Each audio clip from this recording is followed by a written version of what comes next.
YCP మాజీ MLA Rachamallu Sivaprasad Reddy చెల్లని రూపాయిని ప్రొద్దుటూరు టీడీపీ యువనేత ఉక్కు ప్రవీణ్ కుమార్ రెడ్డి విమర్శించారు. ప్రొద్దుటూరు ఓటర్లు రాచమల్లును చీకొట్టి ఓడించినా కూడా బుద్ధి రాలేదన్నారు.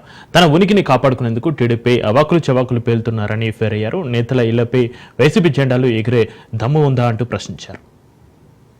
నియోజకవర్గంలో ప్రజల చేతిలో శాశ్వత రాజకీయ సమాధి కట్టబడినటువంటి రాచమల్లు శివప్రసాద్ రెడ్డి గారు తన ఉనికిని కాపాడుకునేదానికో ఎత్తిపోయిన వైఎస్ఆర్ కాంగ్రెస్ పార్టీలో నేనంటూ ఒకరిని బతికే ఉన్నాననే ఉనికి కోసమో లేకపోతే జగన్మోహన్ రెడ్డి గారికి ఆయనకు ఉన్నటువంటి ఆర్థిక లావాదేవీల వల్లనో మరి ఎందువల్ల తెలియదు కానీ ప్రొద్దుటూరులో చెల్లని రూపాయి విజయవాడలో చెల్లుతాదని, ప్రొద్దుటూరులో చెల్లని ఇతనికి రాష్ట్ర అధికార ప్రతినిధి ఇచ్చినారని 2 రోజులకు 3 రోజులకు ఒక ప్రెస్ మీట్ పెట్టేది, రెచ్చగొట్టే విధానాలు, ఫ్యాక్షన్ ప్రేరేపితంగా అయ్యేదాని కోసం మాట్లాడే మాటలు, అహింస, తర్వాత ప్రజల్ని తప్పుదో పట్టించే మాటలు మాట్లాడుతారు. రాచమల్లు ప్రసాద్ రెడ్డి గారిని ఒకటి అడుగుతున్నా, నువ్వు 2019 నుంచి 2024 వరకు మీ జగన్మోహన్ రెడ్డి గారే ముఖ్యమంత్రి, 10 మంది ఎమ్మెల్యేలు మీరే ఉన్నారు.